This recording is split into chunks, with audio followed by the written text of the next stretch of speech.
بسم اللہ الرحمن الرحیم۔ تمام کمالات انسانی حضرت صلی اللہ علیہ وسلم کو ملے اور ان میں ہمیشہ اضافہ ہوتا رہتا ہے۔ خطبہ جمعہ سیدنا حضرت خلیفۃ المسیح ثانی رضی اللہ تعالی عنہ، فرمودہ 22 دسمبر سن 1939۔ آپ نہایت زبردست قوتوں کے مالک تھے اور آپ کو ایسے ایسے کاموں کی توفیق ملی جو بڑے بڑے قوی انسان بھی نہیں کر سکتے۔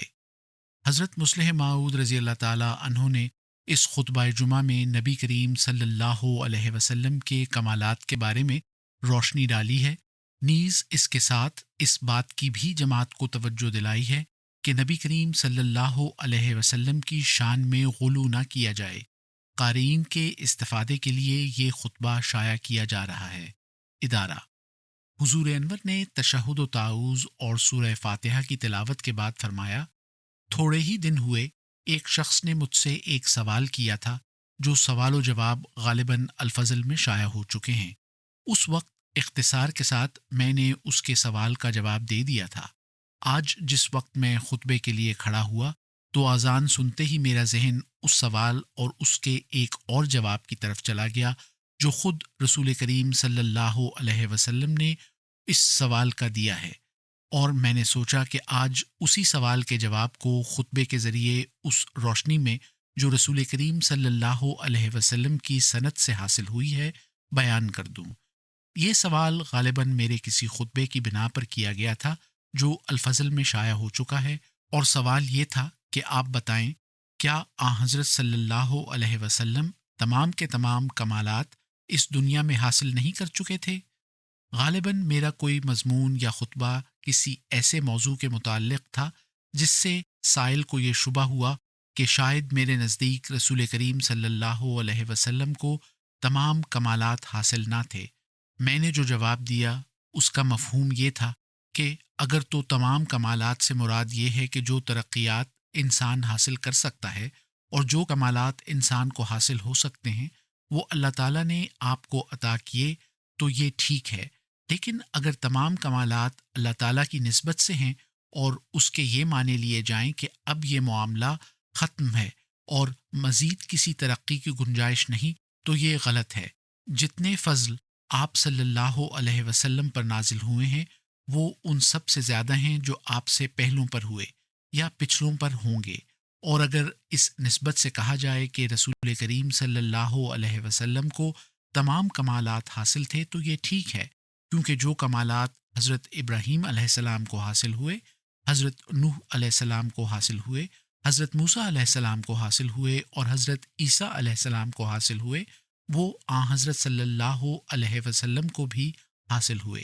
اسی طرح دوسرے ملکوں کے نبیوں کو جن کے نام قرآن کریم میں بیان ہوئے ہیں یا نہیں ہوئے، جو کمالات حاصل ہوئے وہ آپ کو بھی حاصل ہیں، اور نہ صرف انبیاء کے کمالات بلکہ دوسرے لوگ بھی جن کو کوئی نہ کوئی ایسا کمال حاصل تھا جو کسی نہ کسی رنگ میں مذہب پر اثر انداز ہوتا ہے،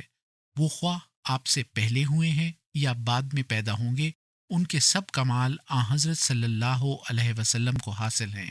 بلکہ آپ کے بعد آنے والوں کو جو کمال بھی حاصل ہوگا ذلی طور پر حاصل ہو سکے گا۔ یہ ہمارا عقیدہ ہے، اور اگر کوئی اس کے خلاف عقیدہ رکھتا ہے تو اس کے یہ معنی ہے کہ اس نے حضرت صلی اللہ علیہ وسلم کے دعوے پر غور ہی نہیں کیا۔ لیکن اگر تمام کمالات کے معنی یہ لیے جائیں کہ خدا تعالیٰ کے قرب کی تمام راہیں اپنی انتہا تک آپ کو حاصل ہو گئیں اور اب کوئی اور راہ باقی نہیں اور کوئی اور درجہ باقی ہے جو رسول کریم صلی اللہ علیہ وسلم کو حاصل ہو سکتا ہو، تو یہ بالکل غلط بات ہے، اور یہ جواب مختصر الفاظ میں میری طرف سے الفضل میں شائع ہوا تھا۔ پہلے بھی یہ مضمون میں نے کئی بار بیان کیا ہے، لیکن انسان کو جس سے محبت ہو اس کے متعلق ظاہری شان و شوکت کے الفاظ کے استعمال پر وہ بڑا حریص اور دلیر ہوتا ہے، اور مسلمانوں کو حضرت صلی اللہ علیہ وسلم سے جو محبت ہے اس کے ماتحت وہ چاہتے ہیں کہ کوئی ایسا لفظ آپ کے متعلق نہ بولا جائے جس سے معلوم ہو کہ آپ کے لیے ابھی کوئی مقام طے کرنا باقی ہے۔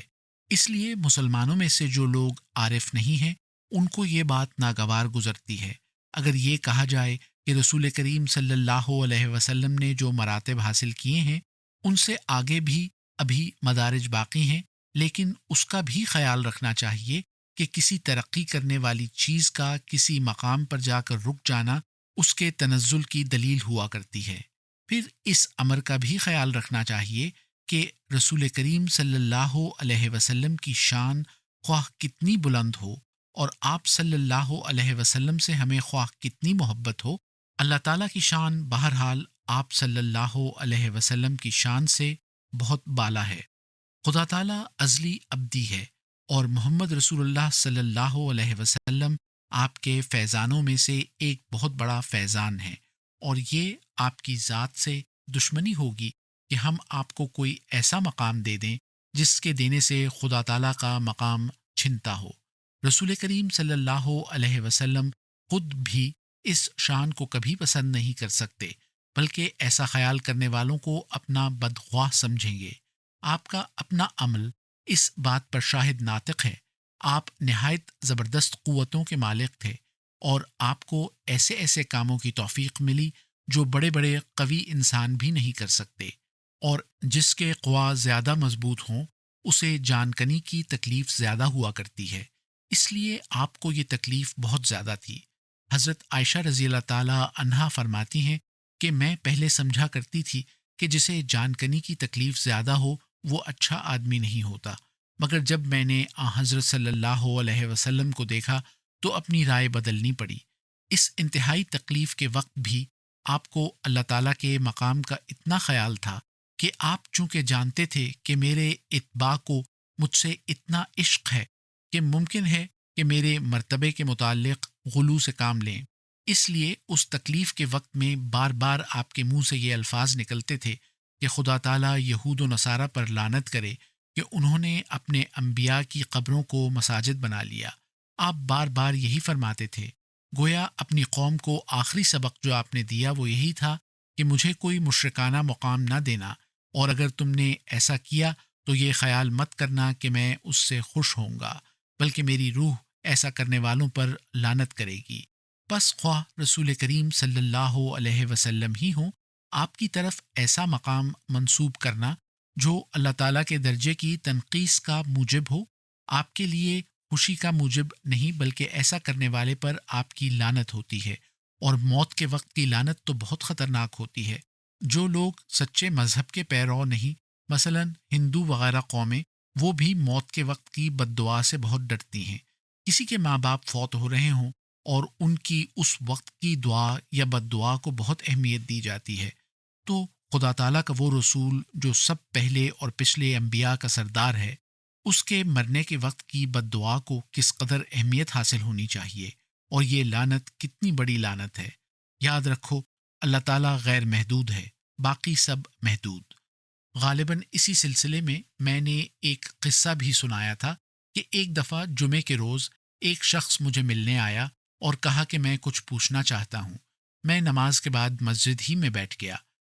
وہ فقیری طرز کا آدمی تھا اور اباحتی طریق رکھتا تھا۔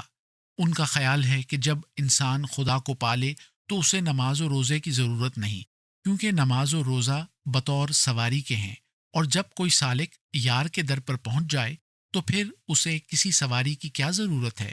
اس وقت سوار رہنا تو گستاخی ہے۔ اسی عقیدے کو مد نظر رکھ کر اس نے مجھ سے سوال کیا کہ اگر کوئی شخص کشتی میں بیٹھ کر دریا کے پار جانا چاہے تو جب وہ دوسرے کنارے پر پہنچ جائے اس وقت بیٹھا رہے یا اتر جائے؟ مجھے اس وقت معلوم نہ تھا کہ وہ کن خیالات کا آدمی ہے، مگر جو ہی اس نے سوال کیا، اللہ تعالیٰ نے مان میرے دل میں ڈال دیا کہ یہ اباحتی طریق کا آدمی ہے۔ یہ سوال سن کر لازماً ہر شخص یہی کہے گا کہ جب کنارہ آ گیا تو کشتی سے اتر جانا چاہیے، لیکن اگر میں اسے یہ جواب دیتا تو وہ کہتا کہ نماز روزہ وغیرہ تو خدا تعالیٰ تک پہنچنے کے ذرائع ہیں، جب انسان پہنچ جائے تو پھر ان کا کیا فائدہ؟ مگر اللہ تعالیٰ نے مان میرے دل میں اس کے ارادے کو ظاہر کر دیا،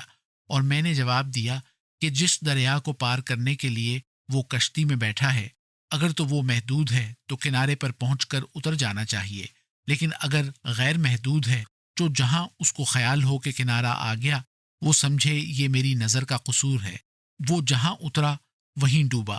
کیونکہ غیر محدود دریا کا کنارہ آ ہی نہیں سکتا۔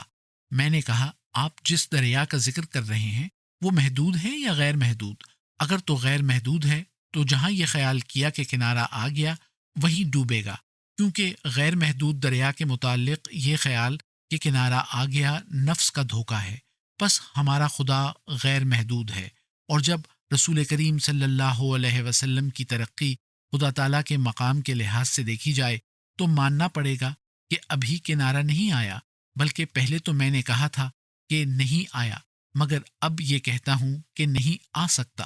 اگر 10 ارب سال بھی گزر جائیں، بلکہ 10 ارب بٹا 10 ارب سال بھی گزر جائیں، اور ایسا سبک رفتار انسان ہو جیسے محمد صلی اللہ علیہ وسلم ہے،